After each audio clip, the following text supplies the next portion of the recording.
right? They pushed the Indians, right, out of their own sections of the land, just like they pushed the so-called Mexicans, or Issacharite brothers, right, so-called Mexicans from the tribe of Issachar out of their own land, California, Texas, right?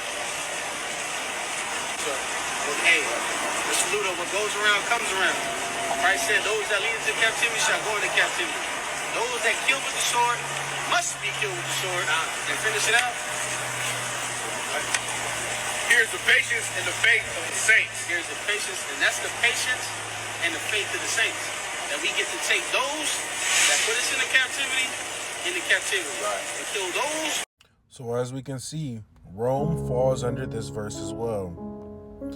And I saw the woman, I saw the church, drunken with the blood of the saints, and the blood of the martyrs of Jesus. And when I saw her, I wondered with great admiration. Let's understand something, people. When they mean drunken with the blood of the saints and with the blood of the martyrs, that means this church was doing this to God's people. And also, let's go to verse 7. And by the way, I need to say not anything about this verse when it comes to the Roman Catholic Church, because there is extensive amount of information and evidence out there that they, through the Middle and Dark Ages, executed multiple people, whether Christian or non-Christian, who did not accept the authority of Papal Rome.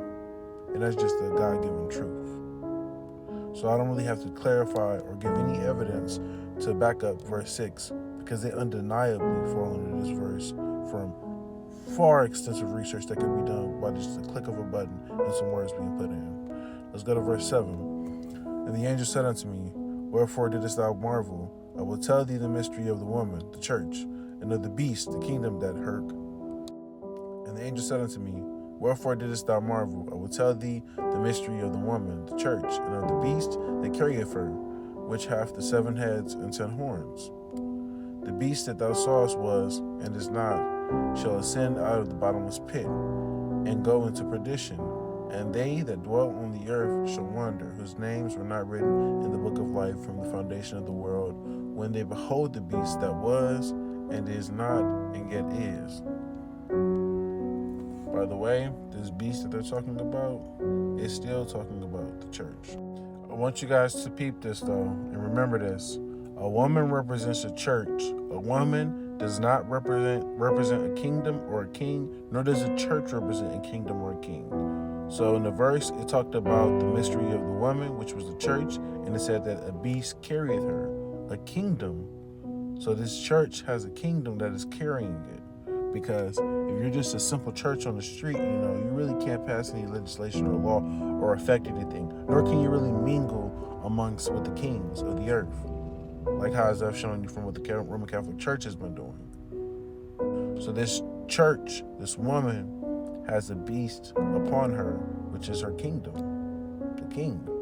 All right, people, we're going to go to Daniel 7 real quick. And this is what it says. In the first year of Belshazzar, king of Babylon, Daniel had a dream and visions upon his head, upon his bed. And then he wrote the dream and told the sum of the matters. Daniel spake and said, I saw in my vision by night, and behold, the 4 winds of the heaven strove upon the great sea. Remember, wind represents war, and then also sea represents nation.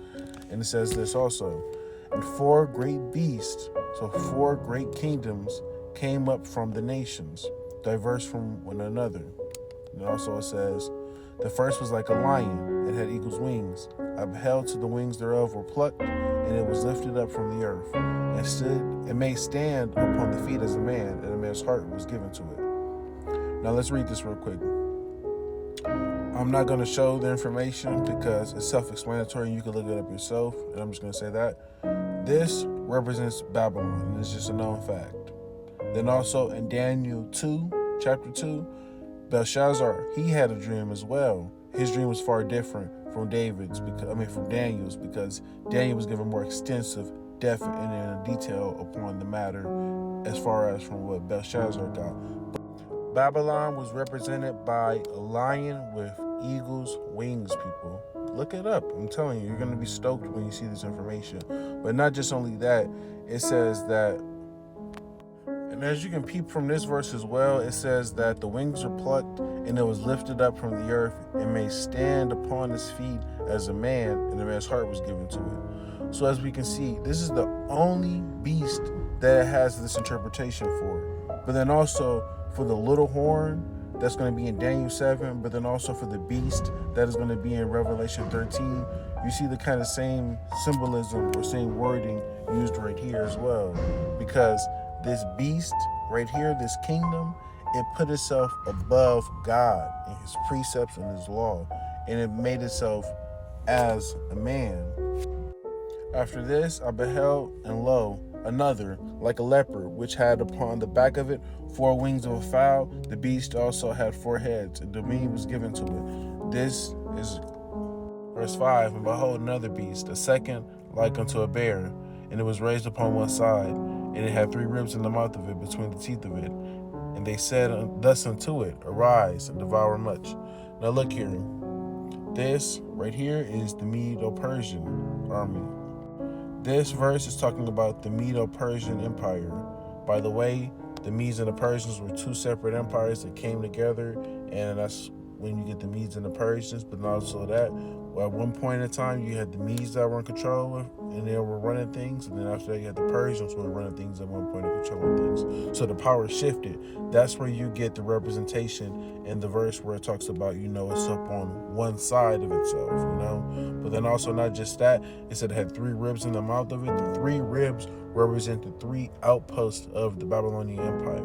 In Babylon, they had the inner city, which was, where obviously the king had his sanctum or temple or palace, whatever you want to call it. But that's where he was located and operated in. But he had 2 other outposts as well that were on the outside skirts of the city. So there was 3. And those 3 all got plucked and all got taken out. So therefore, Babylon was erased from, existence, and the kingdom fell, the empire fell, as what the Bible predicted.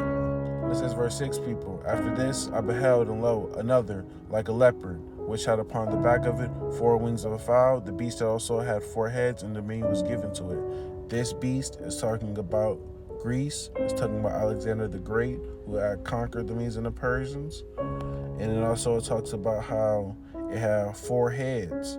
The 4 heads represent because when Alexander the Great died, his kingdom was split up into 4 because his generals and them were arguing over who's going to be the one that's going to rule, since, Alexander is not here anymore. So they went to war and everything of that sort, but it was eventually split up into 4 empires, 4 kingdoms. After this, I saw in the night visions, and behold, a 4th beast. Watch how this is way different from the other ones as well, too, though. Dreadful and terrible, and strong exceedingly, and it had great iron teeth. Iron, peep that. It devoured and brake in pieces, and stamped the residue with the feet of it. And it was diverse from all the beasts that were before it. It was diverse, it was different, and it had 10 horns. Now, let's look at this real quick. This is from a museum, and it's a depiction of what the Greeks and the Romans would have used as far as when it came to their utility and also supplies when it came to infiltrating war. But as you can see, bronze is what is used for the Greeks, but then also iron over here is what the Romans used. So as you can see, the Bible has that symbology and prophetic, truth to it. All right, now it talks about the 10 horns, people. Now the 10 horns represent how when Rome fell, it was split up into 10. And you got the Vandals. This is history for you. You got the Visigoths, the Suevi, the Anglo-Saxons, I believe that is. You got the Franks right here. You got the Burgundians. Over here are the Heruli, the Ostrogoths, the Lombards, and then also, can't really make that out right there. Here's another depiction of it. Like I said, Vandals. You got the Visigoths, the Suevi. You got the Franks, the Burgundian, the Heruli, the Ostrogoths, the Lombards, the Alamanti. Then also you got the Anglo-Saxons up there. Remember, it was split up. Divisions of the Western Roman Empire. Also, peep how it's in the western side, not the east, the west.